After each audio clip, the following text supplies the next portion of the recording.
Hi, it's Abigail. Welcome to my channel. If you enjoyed this video, then please give it a thumbs up and subscribe, and you can hit the little bell button to get notified anytime I post a new video, or come back every Tuesday at 10 a.m. Central Time.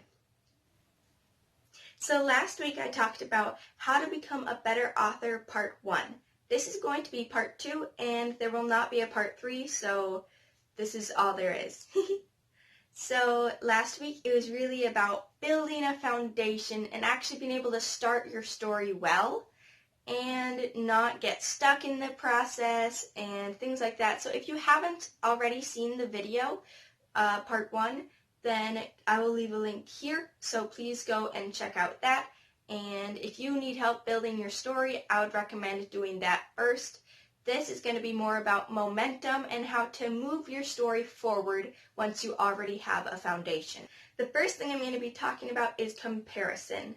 So this is something that I used to struggle with all the time, was comparing my books to others.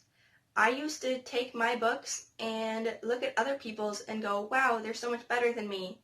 And it just made me feel bad about myself because maybe they had better writing techniques, better plot lines, better things like that. I would look at their books and then look at mine and see how bad mine were compared to theirs. And they were like published authors, and it's very silly because they have a reason that they are well known and that you're reading their books is because they've had years of experience, or even if they haven't had years, they've had enough experience writing, and my books would eventually get there. But I just had to not be so hard on myself and not comparing my books like that.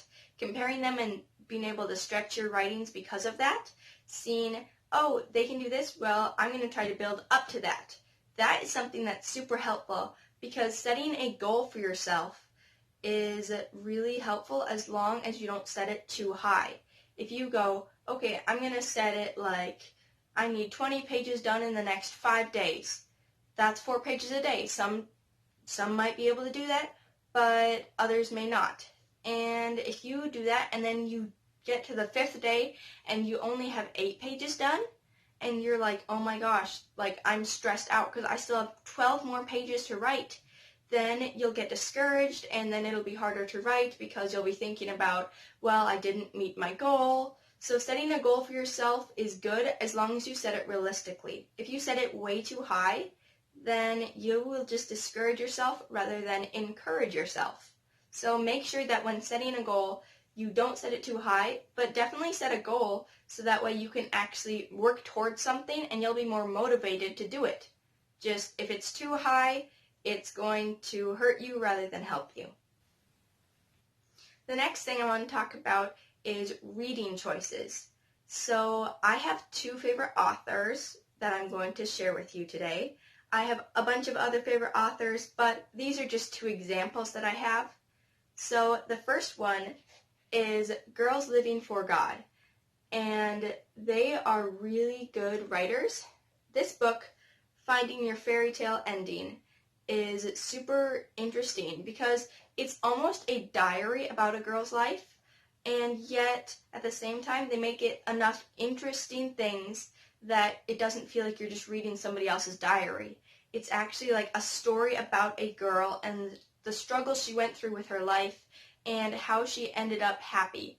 And it just like talks about her journey with God, and it's super cool to read and just really eye-opening and super fun. So that is one of my favorite authors. Another one of my favorite authors is Dee Henderson. So she has some really cool stories. These are the O'Malley books, which they are 7 books of them in total, and most of them are not this size. There's only one of this size. All the rest are right like this. The O'Malley series is about a group of siblings who all were orphans, and they legally changed their last name to become siblings. So it's a group of 7 siblings, and it's super fun to read because they are just so fun. And it's not a real group of siblings, but yet Dee Henderson makes them seem like they could actually be real people, which that is something that's super talented and super cool. because if an author has enough talent to make you think, wow, this could actually, this could be a person, this could be a family, then that means they're good writers. Another thing is that both D. Henderson and Girls Living for God will respond to you if you write to them. So, for instance, for Finding Your Fairy Tale Ending, I finished the book, and at the end, it showed their Instagram page. So I was like, okay, and I went and contacted them via Instagram and was like, hey, I love your book, was just thinking, oh, they're not going to have enough time to look and see my comment or something like that. And then someone responded to me, and I couldn't tell who it was because it just said Girls Living for God and didn't actually say a name, and was like, hey, do you have any questions about the book? And I was like, oh yeah, I was wondering about this. And she was like, well, the book is actually about me, and yes, I do this. And it was super cool because I got to contact and talk with who the book is about, which is super cool because if you can contact the author, then you can talk about it and you can talk to them and just see what inspired them to write it and just things like that. And that is super cool where there's actual good authors. Dee Henderson does the same thing. If you contact her, she will respond to you. Now, it might not be instantly because they're busy, but they will contact you back, which is super fun because not all authors do that. And when the author does, it makes you feel really connected and special. And they kind of inspired me by that, with just wanting to make sure that people feel special and they feel noticed. So that is one of the things that they inspired me. So if you're going to write comments, I will answer them and I will look at them. And they are part of the reason why, is because they will contact you back, and I just felt so loved when they did that. And so I want you guys to feel the same way. So if you guys write comments, I will respond to them, whether they are questions or just encouragement. That is super sweet, and I love both of those. So that's all the tips and tricks that I have for you today, and I hope that they really helped you like they did me, so that way you guys don't have to go through all the hard work in order to find them like I did.